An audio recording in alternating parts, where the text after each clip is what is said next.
Good evening, everyone. Welcome to Mean Green Game Day. I am your host, Jake Levine. I am joined by Makenzie Freeman, Jasmine Grace, and Sean Smith, and we are here to talk about some Mean Green hoops. How are we doing today, guys? Good. Excellent. Doing good. Awesome. Well, we're going to talk about the men and women's basketball today, but we're going to start with the men as they came out with an 82-79 win last night in double overtime against the UAB Blazers, possibly the best game in Conference USA this year.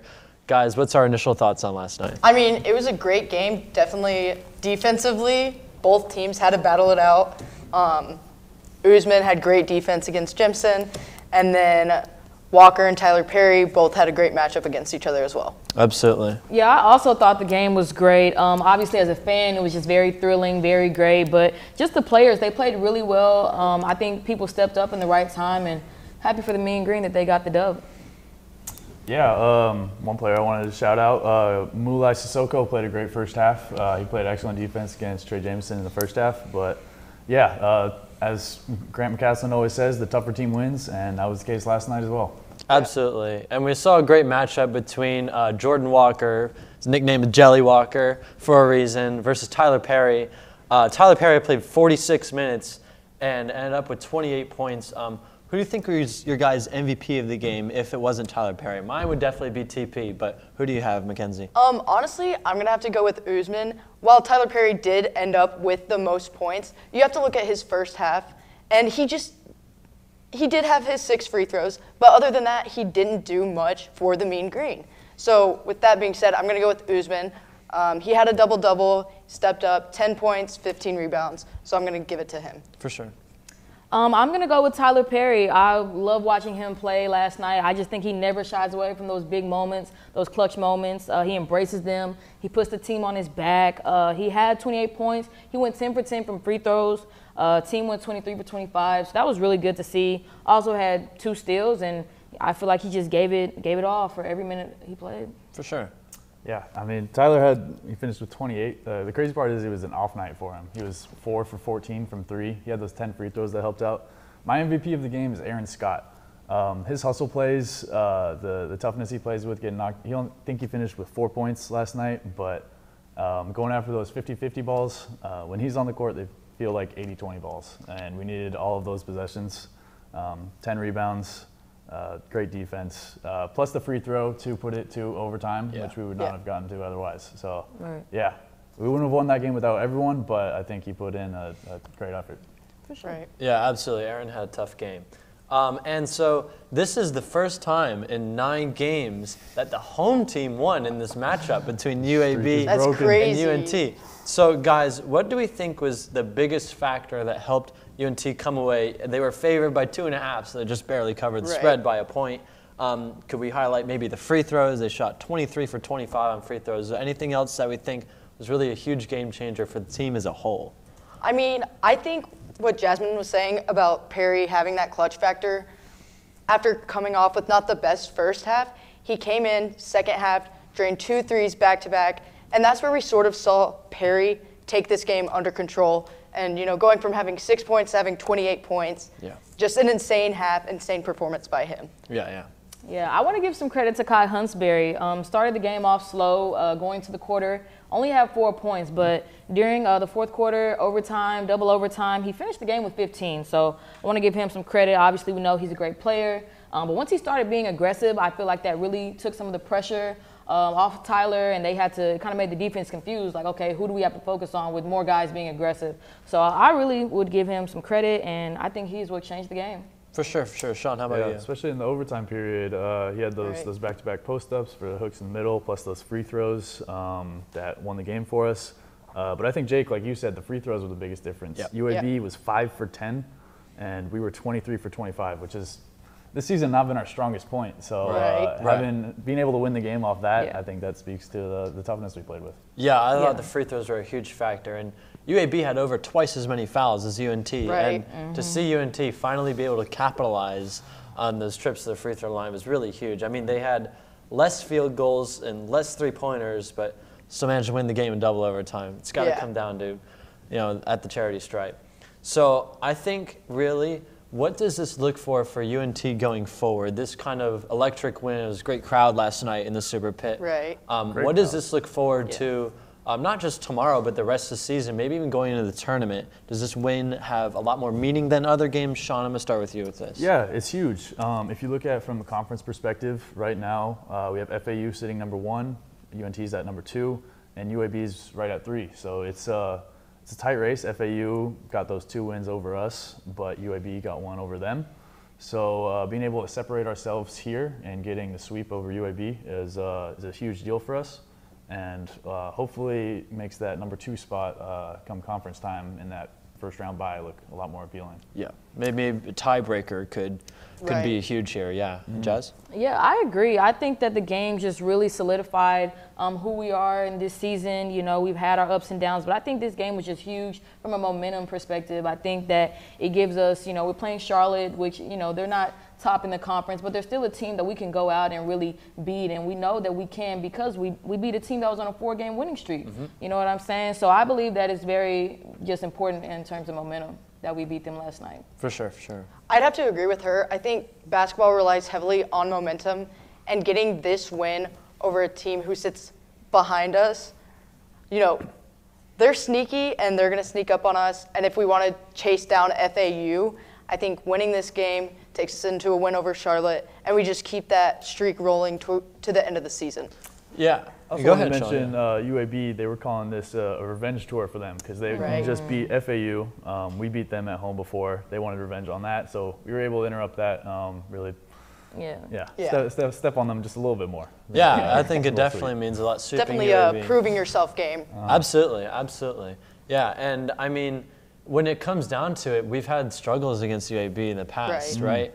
And so finally being able to get the home win against them just really felt good. And so it just, what else do we think could maybe UNT take away from this game in particular? I mean, what was their strongest thing that they can say in practice, you know, this is what we're going to keep on working on so we can beat maybe FAU in the conference tournament? Well, I think coming out of the third quarter, we were a little bit slow. And in the first half, we played really well. Obviously, we're a defensive-minded team. So we held them to 25 in the first half, but they also scored 25 in the first 10 minutes of the third quarter. So being able to come out of halftime and keep that pressure up for an entire game will really make a big difference. And I think that's something we can continue improving on going forward. Yes, I think knocking down those free throws is going to be huge for us. I also think just the simple fact that we got this gritty win, this tough win, I think that's what really builds the character of your team. We know we have great players. We know we have great guys in the locker room. But being able to come collectively as a team and go and just win, I think that was just a really big statement for us, and I think it's going to take us far. Absolutely. And then this team, definitely a defensive-heavy team. They've struggled with shooting throughout the season, and they had a great shooting game last night. And so I think they've got to keep that shooting up for the rest of the season, capitalize on that, especially going into March shortly. Right. And so we saw UAB beat FAU, right? And now UNT has 2 wins over UAB, but lost both head-to-head against FAU. So the transitive wins don't really work out, do they? So let's say it comes to a conference tournament. UNT wins out the rest of the regular season, right? So they would have 26 wins. What do you think UNT could do to maybe get an at-large bid to the NCAA tournament? Do you think maybe if they get to the conference championship game, could they sneak in as maybe a 13 seed or so? Makenzie, what do you think? Do you think we have to win the conference tournament to make March Madness? I think for sure that we would we definitely have to win the rest of our games this season, obviously. FAU already has their wins. They're basically locked down at number 1 unless something crazy happens and they start losing. UNT is going to enter the conference tournament as a number 2 seed. But I think Conference USA could be a 2-bid conference this season. You got FAU, who is undefeated, beat a Power 5 school, and then you got UNT, who's been shaken up here and there, but has progressed through the season and figured out, you know, their strengths, their weaknesses. So I think it's a possibility. Right. I think personally that they're going to have to win it out, obviously this season, but I think they're going to have to win the Conference USA Championship as well. I think there are other teams like Gonzaga who have lost games, you know, but just because of the name have probably a better chance of getting that at-large bid.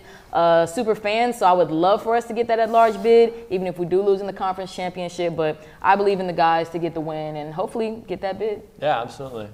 I don't know exactly when the last time the Conference USA had 2 bids at large. It's well out of my time. But yeah, if we've seen the past few years that we haven't, when we've had really talented teams like Western Kentucky with Charles Bassey a few years ago.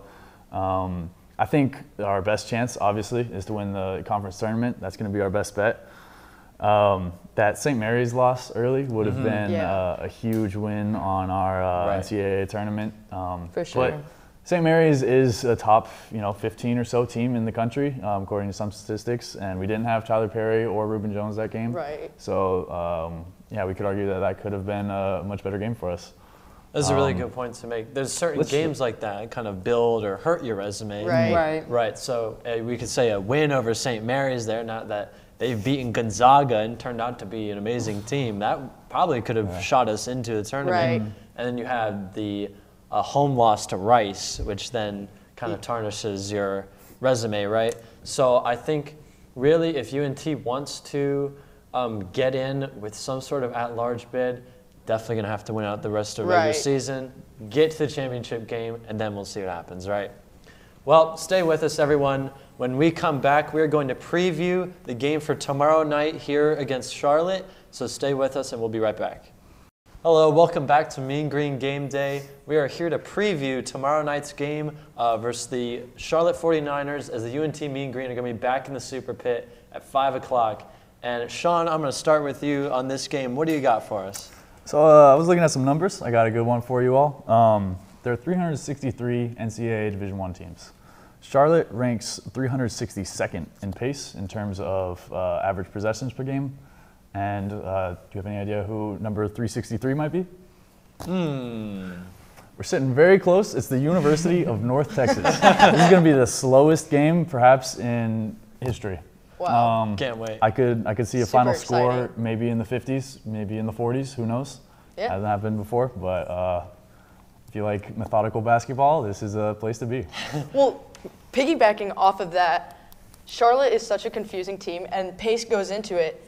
They are ranked 10th in the conference, or they're ranked pretty high in conference for offense, it's the opposite way. Ranked low in conference for offense, but if you look at each of their individual stats, it's like they're first in free throw, second in field goal position, and then for total points scored, they're pretty high too. So it's just like, what's going on with their team? They can't get it to work together. Right. Yeah, I definitely think if you look at the pace, like Sean said, they're ranked very low, but you look at their stats and it looks like a high-scoring team. Right. If you had never watched them before, you would think that these guys are going out there running, but if you actually watch them, then you know that these guys are slow and steady. Right. They like to set it up, and they really like to move the ball around. Right, absolutely. And Charlotte has lost actually 5 of their last 7 games going into this. So UNT kind of will have just the general upper hand in this. So what do you guys think is going to be the key to the game for the Mean Green to come out with a win? Makenzie, I'm going to start with you. I mean, I think the biggest one here is that we can't settle. Looking on paper and just, coming off the win against UAB, we've got this game in the bag. We can't play down to their level. Obviously, we talked about how this game is our momentum into winning the rest of the season. And so we just got to play our game. We've got Perry, we've got Huntsberry, we've got Usman, and then we've got some key players like Scott who can come into this game and show up too. So I think we play our game and we go out with an easy win. Sure, Jazz? Yeah, I agree, but I also think the key to this game is going to be defense. A lot of teams that you watch, a lot of teams that you play against, they have their star player, and you're trying to get it out of their star player's hands. But Charlotte plays very much spread out. Charlotte has a lot of guys. I mean, their leading scorer, Bryce Williams, only averages 12.5 points per game. So I think we're going to have to lock down, get those boards, and get the ball running. And like Makenzie said, we cannot be content We have to keep our foot on the gas. And I don't think these guys are, but obviously we just want to emphasize that. You know, sometimes you win a big game, you know, you relax. But I'm, again, not saying our guys are, but I think there was a lot of hype going into the UAB game, you know, especially because they had won 4 in a row prior to playing us. And, you know, now we're going to play a team that has lost 4 in a row. So I think ultimately I just encourage these guys to keep their foot on the gas and finish out the regular season really strong. Yeah. Right. Sean? Yeah, I mean, I guess going back to the pace, part of playing at such a slow pace is that it forces the defense to have to play for a long time. So we're gonna have to be locked in for 20 to 30 seconds of possession. Right. That's hard to do. It's hard to guard that many passes, guard that many screens. But yeah, staying locked in after such a big win, like you mentioned, that's gonna be tough for us. So I would expect some of our not Tyler Perrys of the world to have to step up bigger here. Guys like Tyree Edey having a huge game could be big for us, keeping momentum going forward. Big minutes from Matthew Stone, I would think, would be a big key for us. And yeah, not taking the gas off the brakes. Sure, and you talked about staying locked in, we could say mentally and physically. With a game just last night going to double overtime, how big of a factor do you think maybe stamina is going to be in this game? Is it going to be very visible that UNT played a double overtime game 2 nights before? What do you guys think about this? I mean, early in the season, they had their flu game, so I think this team has proven that they can maybe not win in these dire situations, but they definitely can play. And going into double overtime in a game where there was hype around the UAB game, because it was a very important game, I don't think you'll be able to tell. I think, obviously, Tyler Perry will have his 20 or so points, but I do like what Sean said about the non-Tyler Perrys are going to have to step up this game. I think that's true. Tyler Perry's not going to be here for very long, and so this could be a game where those underdogs get experience. Sure, yeah. I agree. I don't think the game that we just played will affect them that much. I mean, they're great guys, they're young guys, and we also have the benefit of this being another game at home. So we don't have to worry about traveling or anything like that. But I think these guys are going to kind of come out ready. I think, if anything, they're excited to play after such a big win. So I'm excited to see what they have in store, but I definitely think that they'll be more than ready and their stamina will be fine. Yeah. Sean, what do you think about this? Yeah, I agree with all that. I could see today being a not so tough day at practice after that double overtime win. Having to play 46 minutes a night is not easy. Right. Yeah, Charlotte, they like to spread the floor a lot. They shoot a lot of threes. So we're gonna have to be ready to fly around, really cover all that distance. Yeah. Yeah, I got you. And so we've got this matchup that we've been keeping our eye on. It's Ali Khalifa versus Abu Usman. They both average 11 points per game. They both average around 6 rebounds a game. Now, Khalifa shoots a little bit more from the outside. Right. But what do you guys think is going to be the dynamic of this matchup? Who's going to end up having the upper hand between these two? Because they are really the same player on paper. Right. Yeah, I'm going to start with you, Makenzie. This is the battle of the big man. I mean, that's what this game comes down to. And I liked Usman's performance against Jemison from UAB. And I think that was a tough game because if you look at the size of Usman and you look at the size of some of these other centers that he's having to guard, it could be easy for him to get pushed around, but he's just not letting those big guys push him around. He's playing tough defense, and so if he can keep that up, shut him down, I mean, he's going to be a game changer. Sure. Yeah, I think Usman should play really well tomorrow. I think he's really just developing into a great player. I think he's really stepped up big for us, especially this season. Khalifa had 3 points last game, though, so I know he's definitely not trying to have that type of game again. But yeah, I mean, the games they lost, they're 10-7. Khalifa averages about 10-7. When he averages that, they're 5-1. So I think that'll be big for him to try to hit that mark. But like I said, I have the utmost faith in Abu, and I think he's going to shut down anybody who comes in that paint. Right. Or on the perimeter. I agree with that. Yeah, well, like you said, Khalifa, he's a lot more of a perimeter style big. He reminds me sort of like a Bam Adebayo, the modern NBA center type role. Right. Plays a lot on the perimeter, runs dribble handoffs. I think he's not as tough inside as Abu is, and I think that's where Abu's going to make his money tomorrow. Just scoring inside, not letting him do what he wants on the outside, and just keeping constant pressure on him. Right. Yeah, I think we've seen Abu kind of this year short arm a lot of those little hook shots and little layups I think it's a little frustrating sometimes, but I think if he is able to finish at the rim against a big man tomorrow night, he won't really have a problem. But it will be a great matchup to see. Right. And the guard situation we talked about too. Jazz, you talked about the leading scorer for Charlotte. What do you think, you in particular, what do you think is going to be Tyler Perry versus him tomorrow night? Who's going to have the upper hand there? Tyler Perry for sure. I think Bryce Williams coming off the bench, he's obviously their leading scorer, but Tyler Perry, he's our guy. He embraces these moments, whether it's a big moment, little moment. I feel like he comes into the game the same way, and I'm looking forward to it. I like the comparison, though. Previous Sixth Man of the Year versus possibly Conference USA Sixth Man of the Year this season. Yeah, right. We got a lot of awards going, and Khalifa won Conference USA Freshman of the Year too, right? Yeah. Right. So it will be a great game, hopefully, even though ESPN says we've got a 75% chance to win. We'll see what happens. Anyways, we are going to go to break, and when we come back, we're going to recap the women's game against UAB from last night, so stay tuned. Welcome back to Mean Green Game Day. I am your host, Jake Levine. I am joined by Makenzie Freeman, Jasmine Grace, and Sean Smith.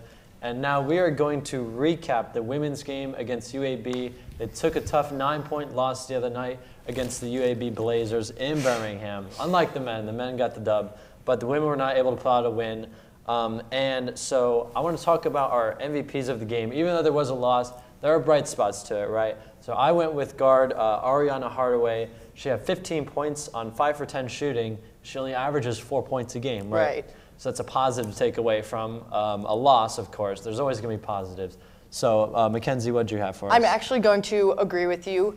They shut down Quincy Noble, held her to 8 points. She didn't perform as well as we would have hoped. But Hardaway, this player who's only averaging 4 points a game, stepped up. And I think that goes to show the potential that the women's team has if they can all come together and play together.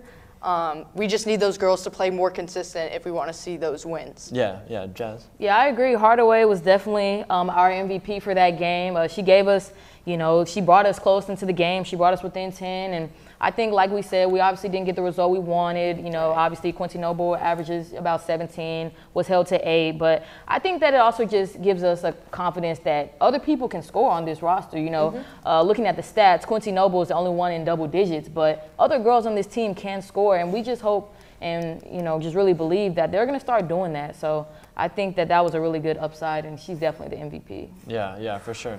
Well, you put me in a bind here because I have no choice but to agree with you guys. She was definitely the MVP of this game. Being a freshman, she had her career high this season. 15 points. She had 3 rebounds, 3 assists, 3 steals. Just a solid all-around performance at a time when we really needed her. We've had players out of the lineup recently. Maddie Cleary's been out. Jalen Mallard's been out all season. Having a freshman step up like that in a key game was big, and will hopefully give them some momentum going forward. She was also really efficient too. She went 50% from field goal and 33% from the 3, which it's not terrible, but if you're averaging about 35% on your threes, that's a good game. Yeah, you'll take that. Exactly. That's right. And so on the other side of the ball, for the UAB Blazers, we had a real leading scorer is Miss Denim DeShields. She had 24 points along with 5 rebounds and 6 assists. So this has been kind of a common theme for the Mean Green, the women's team. They kind of have a player that dominates them on the defensive end. Right. What do you think it's going to take for them to be able to make them spread the ball around a little more and not let the opponent's key player to just run all over them? Sean, I'm going to go with you for this one. I think a big reason why that's been happening is because of, obviously our defense, but specifically our interior defense. We lost Maddie Townsley last year. She was a huge interior presence for us on both ends of the floor. Really tied up together our rebounding and interior defense, and it really started and ended with her. So it's going to take more ball pressure from some of our guards to stop some of these people that have been running through us recently.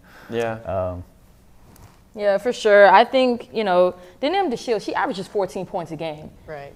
So I just feel like we can't let people average, they can't score 10 more points than what they average against us. Right. That's giving them confidence. If she has 14 at the half, that's confidence for her. We can't give these teams confidence. We have to lock down defensively. And even if our shots aren't falling, even if we're not, getting the shots that we like, we have to lock down defensively. Everything starts with defense. Right. Everything is going to start and end there. So I believe we have to lock in we can't say, oh, we're under 500, our season is this or our season is that. We have to lock in and give ourselves a chance. And I just think that's so important for these girls. I just see so much potential in them as a fan. And I just really hope that they can really start to lock down these players, not just the star players, but just everyone on their rosters. Right. And they also have to have faith in each other too. You know, Sean talked about how we struggle with the interior defense, and that comes from a lack of knowing the girls who are on your team and knowing, okay, this girl's going to help me out when this girl drives. That help side and that sort of backbone needs to be there. And for a team that lacks chemistry, I mean, defense wins championships, and if you don't have that chemistry and that backbone, it's just not going to work out for you.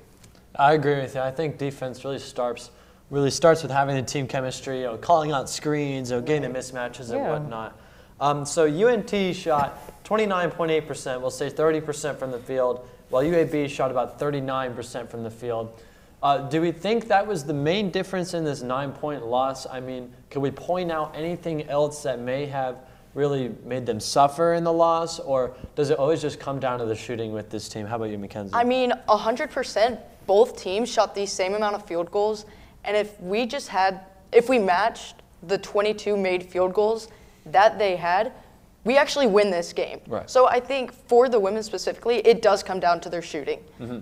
I think it comes down to their shooting, but I also think it just comes down again to defense. I mean, yes, their team didn't shoot, you know, 50, even 40% from the field, but Denham DeShields shot 50%. And if we can just get that one player, if we can put the ball in other people's hands, then force them to maybe create more difficult shots that they're not used to, then I think we have a better chance of getting more misses out of them. Right. And I think, you know, Denham DeShields just probably had one of her best games of the year against us, and we can't allow players to have their best games against us. We have to, you know, make them work for that. Right. Right. Sean? Yeah, I think a reason our shooting percentages have been so low is because we've been a little bit, goes back to what I was saying earlier about lacking an interior presence this season. I mentioned it on the defensive end, but I think on the offensive end, we don't really have anyone on the roster that we can just throw down to in the post and look for a bucket. Right. Not having that inside presence really hurts your outside game because now the defense knows where to guard. So yeah, we shot 2 for 9 from 3. That's because girls like Quincy Noble weren't able to get to their spots, get their shot off. I would like to see Misha Lampkin get some more minutes. Right. She's a great offensive rebounder. She's one of our best interior finishers. If she could find the floor more, then that would really open up our game and raise our shooting percentages a bit. Right. Yeah, I agree. So the Mean Green are now 9-14 overall. That puts them at 6-7 in conference. So not terrible in conference, so you can work with it. So let's say going forward the rest of the year, they finish, you know, somewhere around 500 in conference.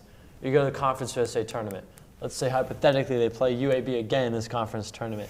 What do you think could go differently in this conference game, in this conference tournament game in Frisco against UAB? What might be a sort of difference in the strategy? Jazz, I'm going to start with you on this. Okay, for sure. I think that if we can just build some momentum.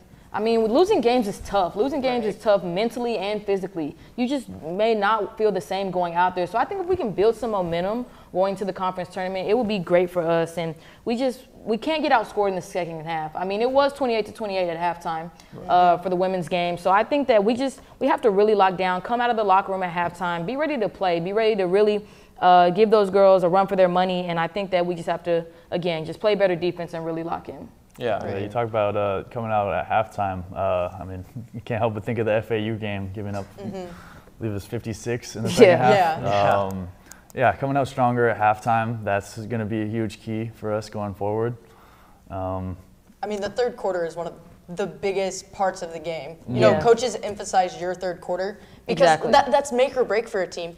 If you're tied at halftime and one team comes out on fire and the other one drops off, well, that's pretty much the game right there. Yes, you have the fourth quarter to make a comeback and go into crazy games, but the third quarter is where we have to succeed. We haven't been much of a fourth quarter team either. Right. Yeah, that's the thing. I mean, once they get past the third quarter, they're so down on themselves that it's like, Yeah.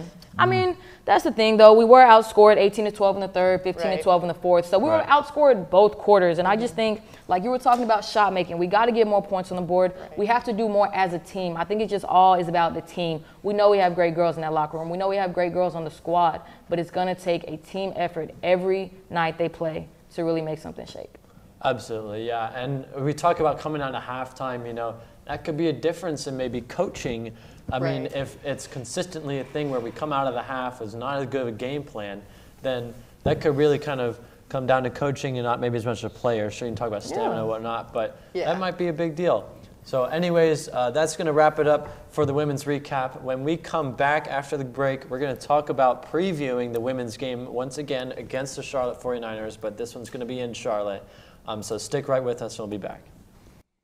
Welcome back to Mean Green Game Day, and now we're going to preview the upcoming women's game against the Charlotte 49ers over in Charlotte, North Carolina. My hometown, actually, but we're going to talk about the Mean Green. Who are you rooting for? And so Jake? I'm rooting for the Mean Green because you know, I go to college here. Charlotte averages 60.5 points per game, while UNT gives up 67.5 points per game. So that's kind of notable. What do you guys think is going to be the keys to the game actually for this? Sean, I'm going to start over there. Well, Charlotte's roster, they have 3 players all averaging over 13 points per game. One of them has actually been out for the past couple of weeks, so Michaela Boykin. So losing, you know, your number 2 scorer is gonna hurt your offense just a little bit. So if we're able to slow down Daisy Lawrence and Jada McMillan, that's gonna do well for our chances. For sure. Yes, and like you said, defensively, we just really need to lock in. But offensively, we need to come out strong in both halves, the first and second half. I think we need to really get a lead. I think trying to come back every single game, it's just not our game. It's not what we do best. But I think if we can build a solid lead, then we have something to build off of instead of having to come back or play behind and try to find momentum when you don't really have it. I think if we can gain momentum through the first and coming out in the third quarter, I think we'll put ourselves in a better position, and it could take a lot of pressure off of us trying to get the win. I think what you're saying about defense is totally right. One thing that we need to focus on for this week is going to be our rebounding. Charlotte has 3 girls who are in the top 25 for rebounding in Conference USA, whereas we really only have 1 girl, Lampkin, who is good at rebounding. She's number 4 in Conference USA, but we're going to need some other girls to not only help out with the defensive rebounds, but try to squeeze in some offensive rebounds. And yeah, I just think we need to rebound and play defense. Yeah, Jazz, you talked about the momentum. I really like that a lot. Charlotte, when they score more than 68 points, they're actually 5-0. And so we talk about this UNT defense specifically in the second half.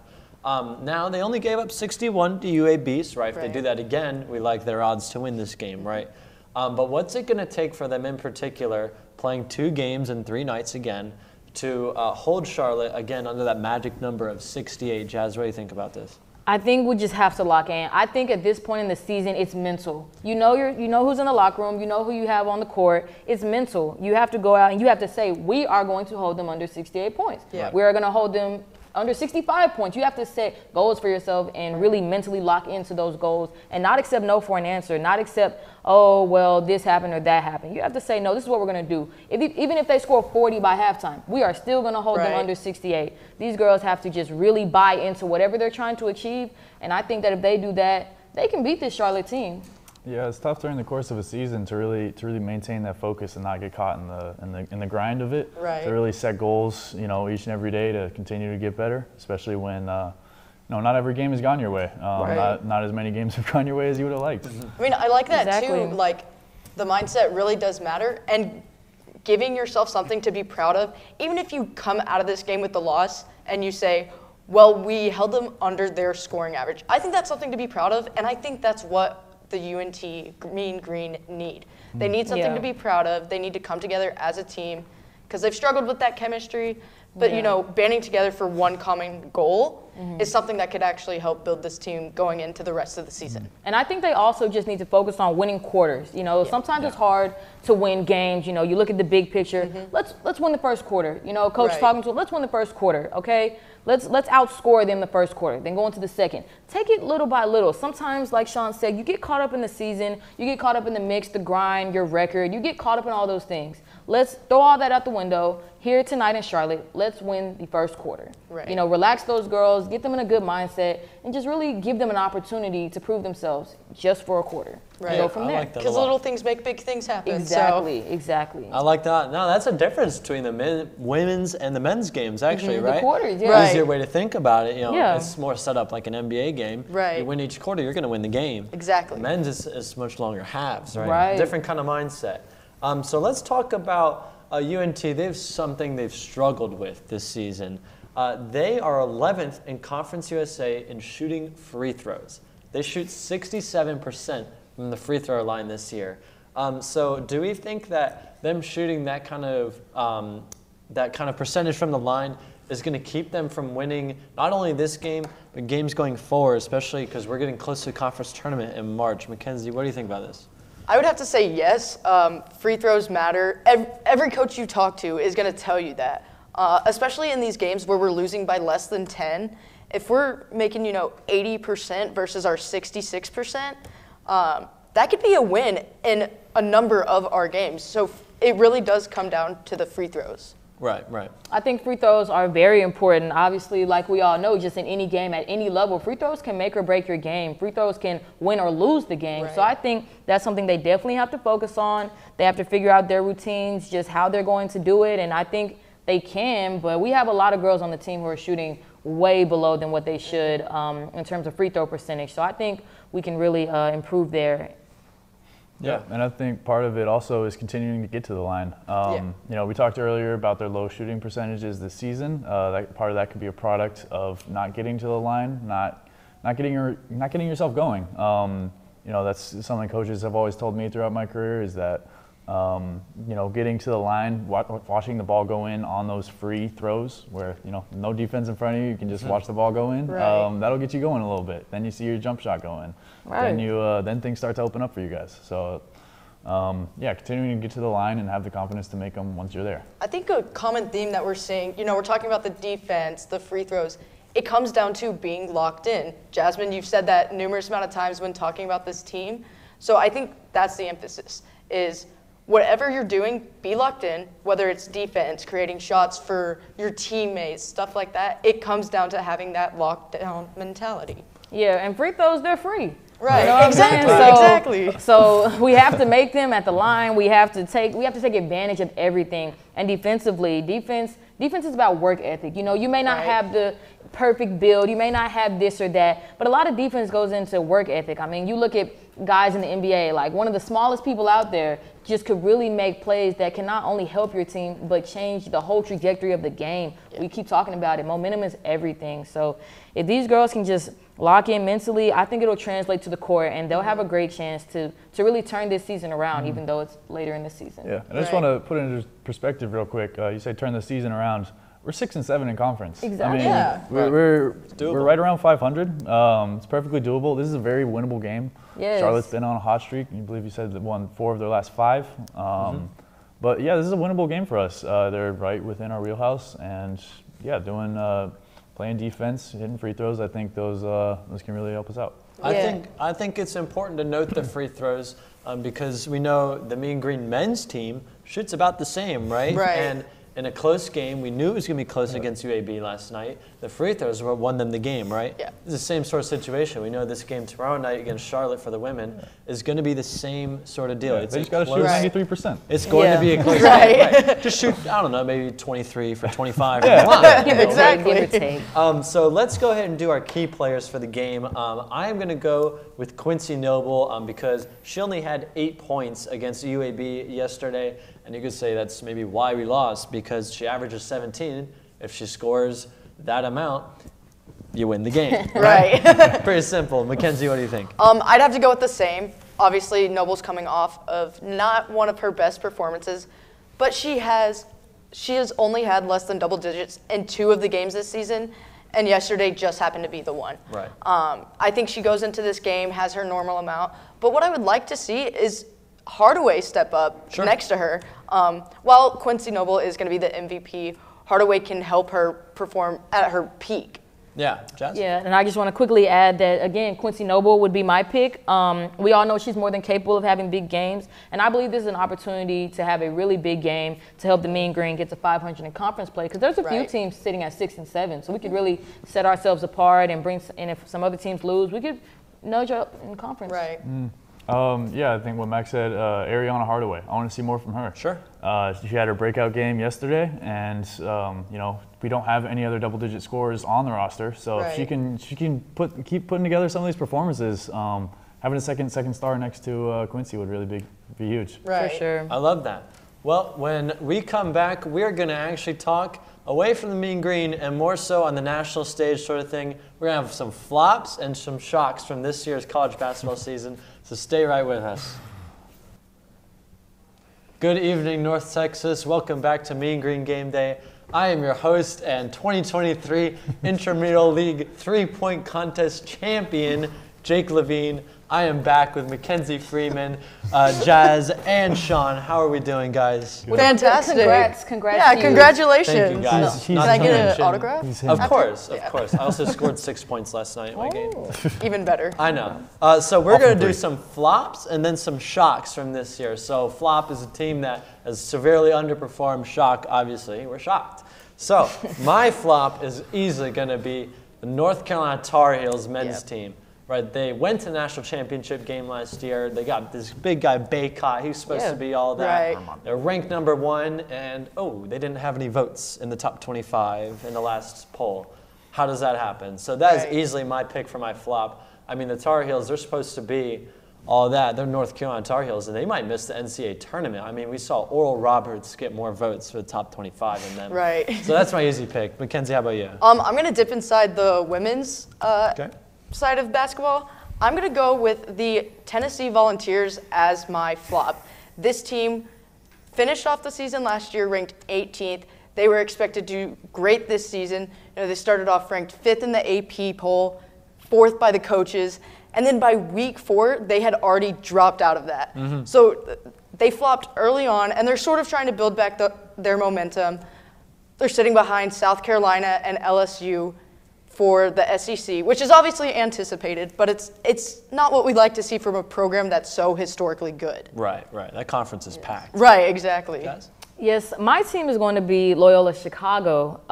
After 5 consecutive years of finishing either 1st or 2nd in the Missouri Valley Conference and making 3 trips to the NCAA tournament, they increased their difficulty level a little bit by going into the Atlantic 10, but they were still expected to be one of the Atlantic 10 contenders. They were picked to finish 4th, and right now they're currently in last. So I think, that's just really disappointing. They're one of the most turnover-prone teams, averaging 18 per game. Oof. Only 3 other teams have a worse turnover percentage. So, I know they did lose 5 of their top 7 leading scorers, but we definitely expected more from 2 transfers, Bryce Golden and Sheldon Edwards. So, either way, they're last in their conference, and it's not looking good. So they're definitely my flop. Maybe Sister Jean can say a few prayers. Maybe. Yeah, let's get Sister Jean back out there. Sean? Well, my flop is also on the women's side. I'm going to talk about UConn women's basketball for a minute. They've lost 2 games this week, back-to-back. One was against South Carolina, who's obviously a very good program. But then immediately after, they lose to Marquette, which is a frustrating one for them. In that South Carolina game, they lost 81-77. Gino Auriemma thought the refs missed the call late, threw a water bottle on the court, got a technical foul. But it was funny, but that's a 4-point swing. You can't when do you that. lose by 4. That's a guy of his stature should have some more composure in situations like that. He should just retire. Yeah, that is a really good pick, actually. But losing, they don't have Paige Beckers this season, but there are rumors that she might make it back by NCAA tournament. I think they'll be fine, but something to watch out for. Yeah, for sure. And Jazz, I love your pick actually with Loyola Chicago. And if we remember them, they went to the Final Four a few years ago, right? That crazy Cinderella team with the buzzer beaters in March Madness. And it's kind of weird to now see them be ghosted in the A10, but I guess that's what happens when you move conferences for the first year. So now we're going to go to the other side. We're going to go with some shocks, some teams that are outplaying their expectations, right? I have one that is Iowa State. So they had 0 votes to be in the top 25 in the preseason poll, and they are now ranked 11th in the country. They're 16-6 overall, 7-3 in conference. They have 6 ranked wins, including 3 wins in the top 10, including #1 team, which was North Carolina. Right. Kind of contradicting there. And they beat defending champion Kansas by 15 points not that long ago. So I think Iowa State, their resume for the tournament this year is going to be incredible with all those numbers I just threw at you guys. I think they could really be like possibly like a 3 seed or 4 seed or something. So that is my shock. I mean, no one expected it, especially in the preseason poll. Yeah. For sure. Right.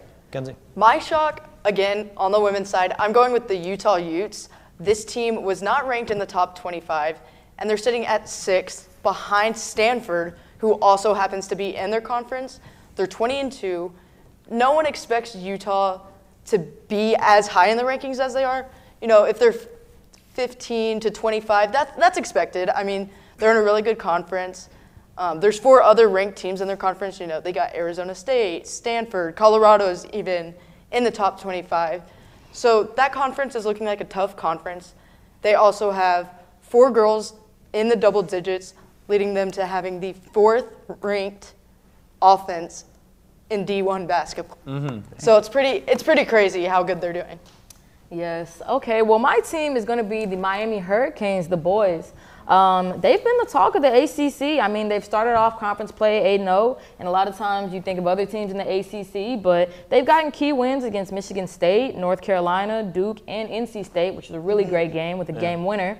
And they have a 2-game lead in the ACC right now. They have 10 games remaining, so obviously they have to keep winning. But right now, they're in a good position to make the NCAA tournament, and I definitely think they're in a position to really make some noise. So I think they could be dangerous. I think they just have to keep winning, you know, can't be content. And, yeah, they're my shock because I definitely didn't expect that. That one's very interesting, too. If you remember last year in March Madness, I think they were like an 8 seed, and they beat #1 seed Auburn. Yes, yes, they did. Right? Yes. So this team, when they get to March Madness, they they're are always dangerous. Yeah. So that's a yeah, really you can't good count them out. You can't count them out. Sean, what you got? Not to discredit that, but I've heard some might call their win over North Carolina against a flop of a team. Oh, that's true. Okay, I've heard some people say North Carolina is a flop. Oh, I don't know who. That's word on the street. That? Yeah. But still, it was a key win. It was early in the season when there was more hype around North Carolina. I counted Iowa State win over them too. So okay, exactly. We're in this together, Sean. We're in this together. I mean, it's North Carolina. They're historically good. Right. Just based off history. Yeah, based off of history. My pick for a shock this season is going to stay within Conference USA. Let's give some love to Rice. I think they kind of have a reputation of being known for their academics, and they've really put together a great basketball team. They've had the same core of Max Fiedler, Quincy Olivari, and Travis Evie for the past 3 or so years, and they've really built them up from there. Cameron Sheffield, he was a defensive player the past few years, but now he's become a 40% three-point shooter. And watching Max Fiedler play is awesome. He's like Nikola Jokic if he wasn't a crazy offensive scorer. His passing, the way he sees the game, they're just running cuts off of him all day. It's really fun to watch. They're sitting at 4th in Conference USA. They could be a threat going forward. They're the team we need to watch out for. Yeah, I like Definitely that a pick a lot. sneaky team. Yeah, Rice. I mean, Rice, they defeated the Mean Green by 12. Yeah, I mean, that's what I'm saying is they're a sneaky team. You got to watch out for them. They've got that core team there that will sneak up on you, snuck up on us. Right. So definitely going to be a danger. Yeah, exactly. For danger in the tournament. Watch out for them in Frisco when it comes to the Conference USA tournament. Oh, right? for sure. Can't underestimate them. Right, absolutely. Well, everyone, that will do it for us today. Thank you so much for tuning in to Mean Green Game Day. Make sure to follow us on our socials at ntTV_sports. So that'll do it. And go Mean Green tomorrow, and we will see you next Friday night. Go Mean Green.